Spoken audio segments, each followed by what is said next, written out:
Okay. We weren't quite 30 minutes in, but I feel like we're about to enter another kind of like dialogue scene. So I'm going to take this as my first opportunity to actually make some commentary on this game so far. I'm surprisingly kind of like impressed with it right now, to be honest. Like, so the basic gameplay seems so far to be the movement, like actually how you explore and interact with the environment. That seems to be kind of like the way that they're angling this, what they're trying to focus on. And it seems pretty cool because right from the very beginning, I don't know if you guys noticed, but after we took that spill and I dropped all my cargo, I was sitting there trying to figure out, okay, how can I get to this other piece of cargo? You know what I mean? And you actually see me going the wrong way because I was trying to head up the mountain to see. It's easier to go down than it is to go up. So I was looking to see if there was a way that I could get up above what it was that I was trying to look for and then go down. That ended up not being the right way. There ended up being kind of a hidden little path around to it. But also with little things like trying to ford that river there, I was sitting there thinking, you know, if I just like blindly run out into this river, am I going to drop all my fucking packages? And so I kind of went up and down the river for a second, actually looking for the best spot to cross, which is, you know, it's not quite like real life. Like in real life, you would probably maybe have the option to set your cargo down, and maybe that's something that we can do that they just haven't showed so far in the tutorial. But, you know, set your cargo down, go and get the one across the river, come back, put it in. It all worked out, but my basic point is that surprisingly, just moving around and navigating and interacting with the environment is a lot more fun than you would think it is.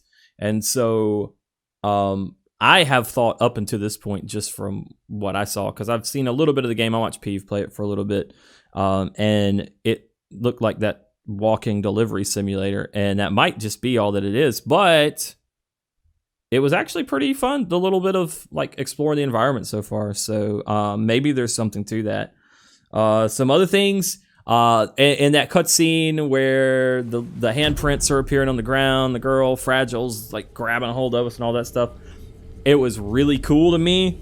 I thought that like them showing the goosebumps and the hair standing up, the goosebumps via textures, the hair standing up, and kind of the cold breath to kind of give you this kind of feeling overall. I feel like it, you know, I don't think it was really overdone. Like, I've seen games be more heavy-handed with it, right? Like, I felt like it was still pretty good. And particularly, so far, the sound design, the thunder and the rain, really cool. That's part of it. I'm really happy with the way that I've decided to approach this at this point, because I think the sound is, like, so far, it's been a large part of the experience, for me at least. So hopefully you guys can hear that pretty well. I don't know, like I said, I don't have chat on. I have no idea how you guys are reacting to it, but you know, it is what it is. Also in that cutscene, it's really powerful imagery of like this handprint coming down, and then the rain filling in and making the puddle, and then like the plant life that was popping up where the thing was walking or stepping or pressing its hand or whatever. And also the tie-in with the handprints that I noticed on Sam's back. That was really cool. Another point of props for the sound design too. I really like the way the music keeps cutting in. Don't be so serious, man.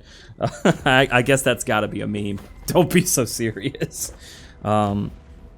Story-wise, in terms of like the little bit of interaction that we had with that character Fragile. First of all, stupid Kojima name's Fragile. I'm gonna assume it's a code name. I'm hoping it's a code name. Just like maybe Porter is also maybe a code name. But the Dooms ratings things. Seems like that's based off of whether or not you can see the things or detect their presence at all, and also something about the extinction factor. I don't know anything about it. I am completely non-spoiled on this game up to this point. You guys have seen pretty much everything I've seen. You know, I saw the first couple of little trailers that they had, and then I watched Peeve like stagger around with some packages, and that is the extent of what I've seen of this game. More or less. I started to skip it. I started to play it, then I started to skip it. I have honestly gone back and forth on this one. And I think the main reason that I decided to play it is because I know a lot of people were wanting to hear what I had to say about it, to see my reaction to it. It's not normally my sort of thing, as the main reason why I almost skipped it. I ultimately, you could call it maybe a cynical decision for me, but I ultimately decided, there is a fine line between being a sellout and being a contrarian. And usually I err more on the contrarian side of things. But the truth of the matter is, this is a popular game, and a lot of people are going to have opinions about it, and a lot of people are going to want to see how I would react to it. And so I decided to, on one occasion, maybe, possibly, give the people a little bit of what they want. The reason why I'm only doing commentary every 30 minutes is so that we can just experience the game, and also because, I think that the moment-to-moment frustrations that you sometimes encounter in a Kojima game aren't really the main point. You know what I'm saying? And it's really easy for people to get caught up on me, like, whining about, oh my god, your fucking controls are snipped in instead of, like, seeing the big picture of me coming back at the end and being like, but that was kind of fun. So, yeah. That's the rationale for that. So, I hope you guys have enjoyed the first 30 minutes. It is time to continue. Catch y'all in 30 more. Well, a lot has happened in the last 30 minutes, guys. Like, a lot's happened. I mean, President wants his morphine. We got to deliver that. You know what I'm saying? We got to deliver that. Just from that last cutscene, the little bit of information we got about Sam, where the handprints, are actually coming from where people are touching him. I was thinking it was where in past missions maybe he'd been touched by those things, but it's actually where people have touched him, which is kind of interesting to me because they described it as a phobia, as like a fear. It is possible for people to actually have physical reactions to things that you wouldn't expect, but that's kind of like, I don't know. Yeah, I mean, I don't know. That's an interesting one. That is definitely an interesting one. The Monster energy drink product placement fucking sucks. Fuck Monster. Fuck them for putting it in there. The energy drinks aren't good for you in the first place. It's really kind of, I will say though, there's some really kind of, it's kind of on the nose, obvious meta stuff going on with the Big Brother Facebook handcuff imagery that they got going on. But I do think that it is pertinent to, like, it is pertinent to modern social issues. So maybe we'll see where they go with it. I will say also, too, like, the likes and the scoring system being based off of the likes is funny in the first place. But in the second place, it was a really satisfying score screen. Like, I can already see, like, if you had to do some, like, difficult-ass delivery and you were struggling, it was really a pain in the ass, but you end up getting a good score on it, and you get a whole bunch of likes at the end. You're like, well, it's all worth it. And maybe that's a bit of meta commentary in and of itself right there. Yeah, it was interesting because they made a comment about our touch phobia, but Fragile had touched us, and then they went back, and they already immediately hit back on that. And that's where that handprint came from, was actually from where she touched us, the touchy woman in the cave. I don't know. Some other notes, like the credits were pretty unobtrusive. They did drag on for a while. I made this.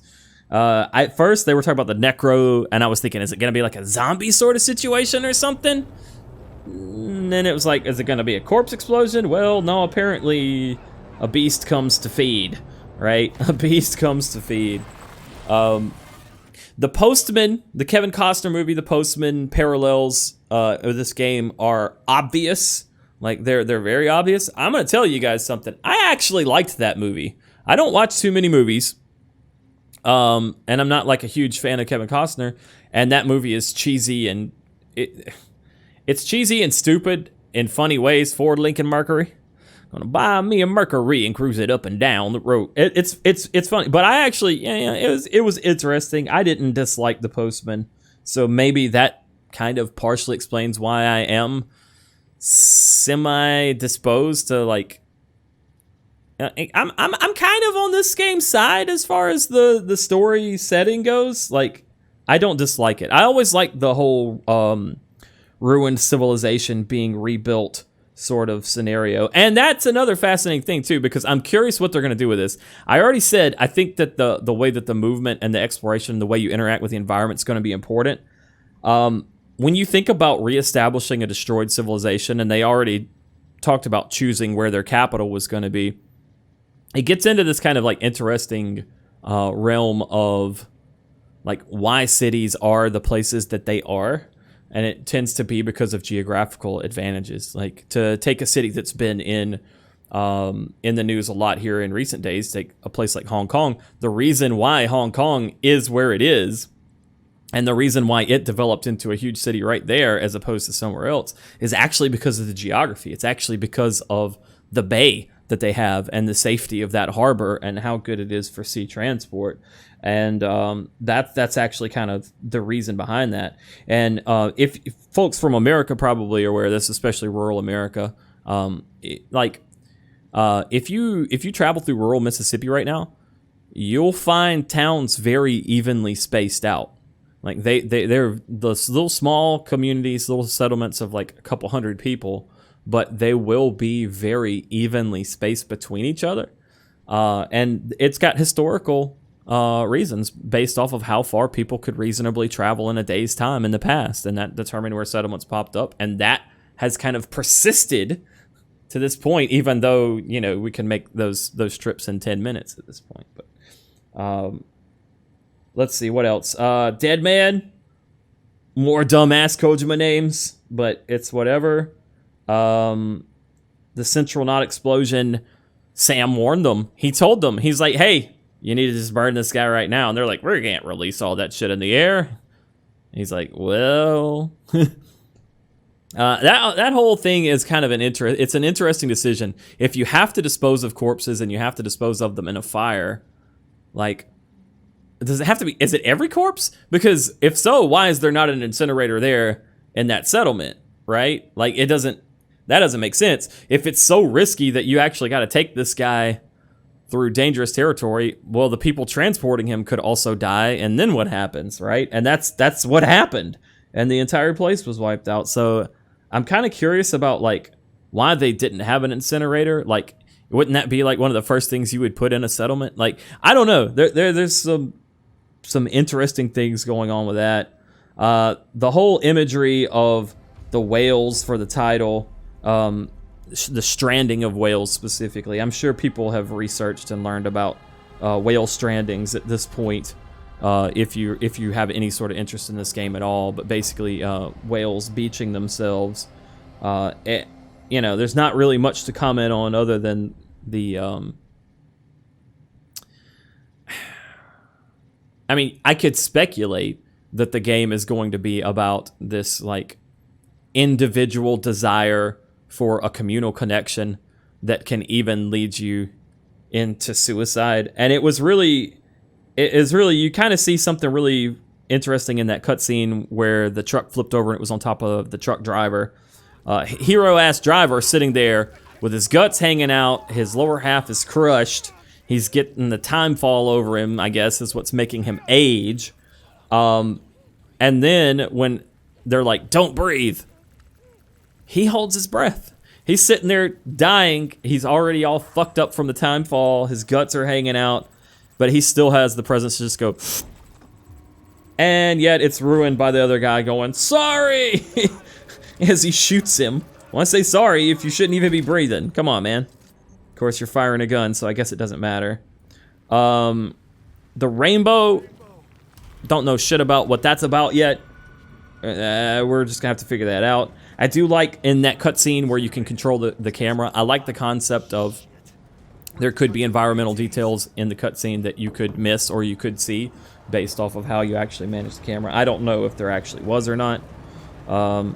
As for the big boy that ate the dude, and then the explosion that came after it that turned it into a crater, and as for the whole repatriation from the seam, we'll just have to wait and see. Like, I really, I don't know. We're just going to have to wait and see, man. Finally, last note, and we'll get back to playing the game here in a second. It's a pretty game. It's a very pretty game overall. There is a little bit of uncanny valley for me with how good the models do look versus, like, they just fall into that realm where they look real enough that I'm more bothered by the fact that they don't look real enough than I am impressed at how real they look, if that makes any sense. But overall, like the environments and stuff, I think this is a really pretty game. So hats off to them for that. Oh, that was a very fast 30 minutes. That was a very fast 30 minutes. I don't know. Like, right now, this whole the mini game of maintaining the balance of the corpse of your mother on your back as you climb the mountain. I don't know. It's interesting. I won't go so far as to say fun, but I think that it does a very good job of using a gameplay mechanic to kind of convey, like, the sort of struggle that the character's going through. I think that it is effective from that perspective. His tumbling to the ground animation is I don't know. It feels very weighty and meaningful. So, with regards to all of those cutscenes, like first they're tempting you with the morphine, I guess, to see how you're gonna react with that. Like, why have you deliver specifically morphine? But that also kind of seems a little bit of a setup, because the whole thing about not having an autopsy, like, there's a lot of suspicious shit here with Die Hard Man. I made this. Good job, Kojima. Good job. They did actually answer my question about why the incinerator was so far away. Like, why that settlement didn't have an incinerator. They actually are placing the incinerator higher up in the mountain so that the altitude will allow it to carry the toxins released from the burned bodies away. I guess that's one way to do it. I'm not sure, because it just kind of ensures greater distribution of whatever toxic materials are going to be released. So, like, perhaps it's useful locally but more harmful globally. I actually don't know. I don't know. But that was their rationale for why the incinerator actually has to be far away. So I'm glad they actually addressed that, because it was one of those things that popped in my head. I'm like, well, why is there not an incinerator? It was a really cool, like, moment where you are carrying your mother's corpse, and the gates kind of close behind you, and it's got the image, the bridges symbol, where it's a picture of the United States with the bridges on it, that looks like a web of influence. But it's this whole, it feels like you just get kicked out of America. Like, that image of him, like, stumbling away from it with his the president's corpse on his back as the gates close behind him. I thought that was a pretty cool moment.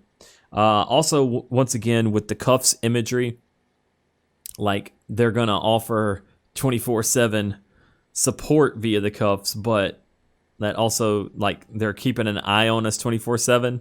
So it's also 24/7 surveillance. They're keeping tabs on us.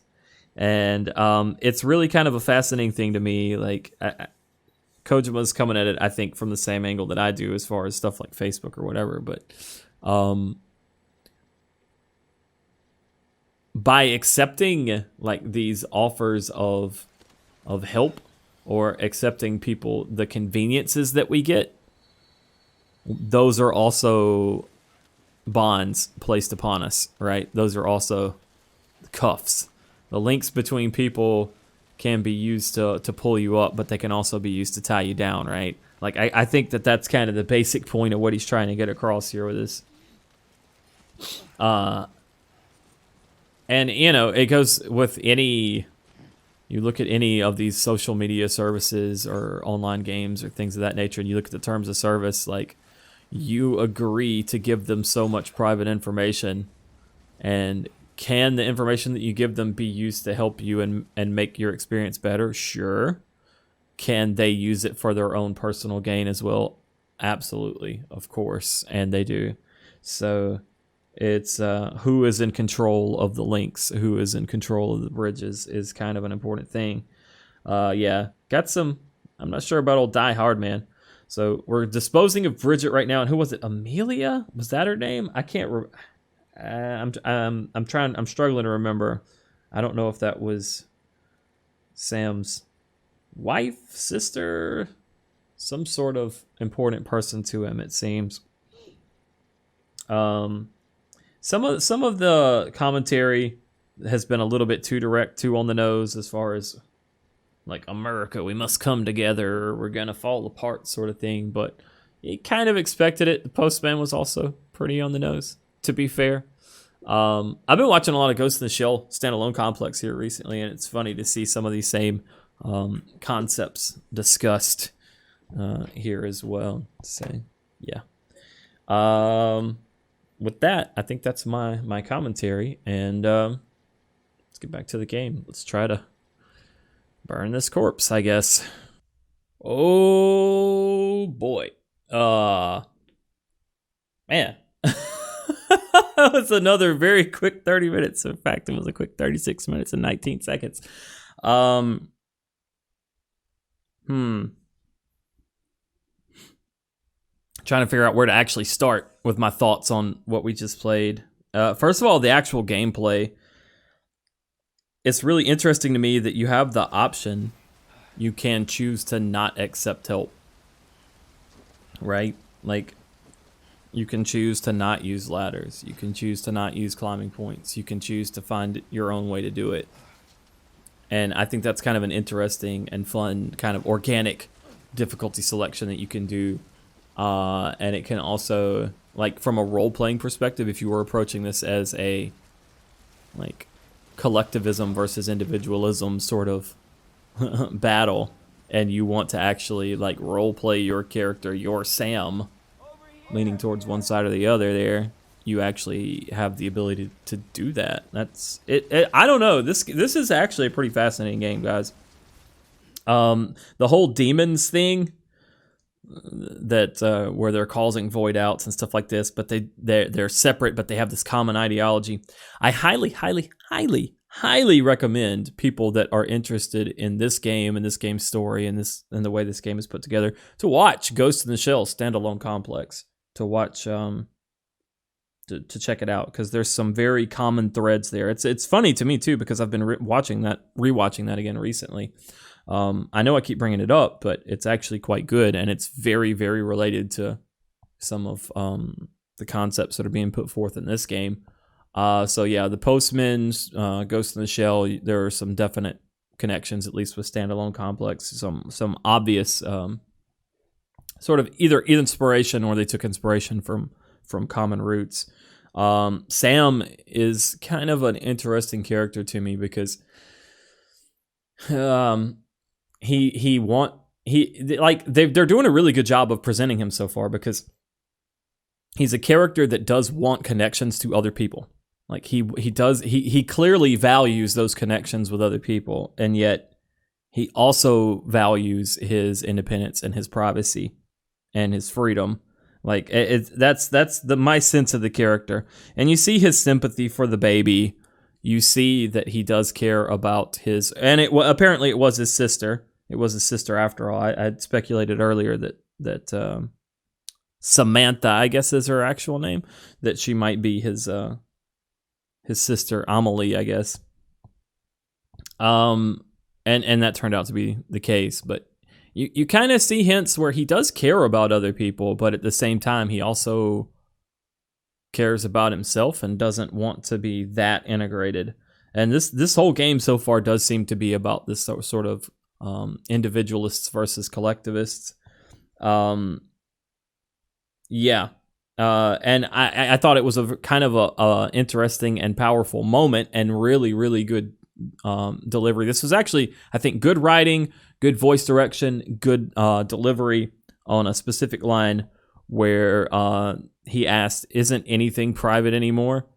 And they, who was it? Deadman, like kind of casually is like, "No, nothing is private but the toilet and the shower." But the way that he actually delivered the line, if you go back, for fuck's sake, isn't anything private anymore?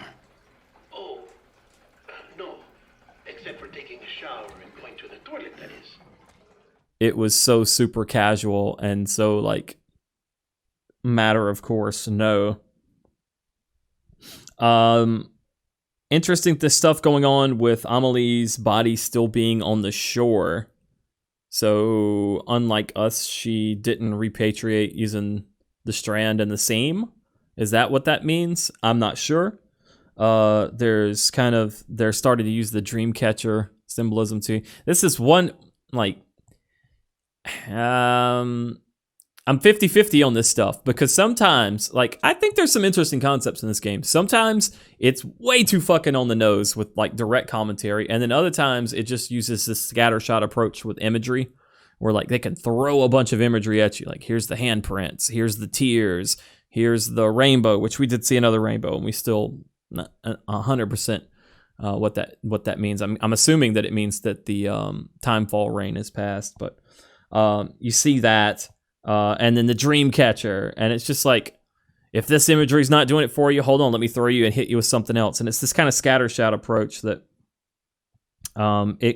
it can make things, it can cheapen things if it's done too much. I have yet to see. I mean, we just started the game, so I don't know how I'm ultimately going to feel about it. I'm just kind of giving you guys my reactions up to this point. We did see the other rainbow. I don't know how many of you guys actually saw the little heart bubble after Sam reconnected with the baby and watched the little lullaby scene, and then when he disconnected the baby, there was actually a heart-shaped bubble in there. It was funny. Funnily enough, that sort of absurdity is so it's the absurd stuff in this game doesn't actually bother me because it's so over the top that it's pretty easy to accept. Yeah, politics have obviously begun in this game. We've got the replacement president. We've got the familial connection. They're trying to manipulate Sam, it seems.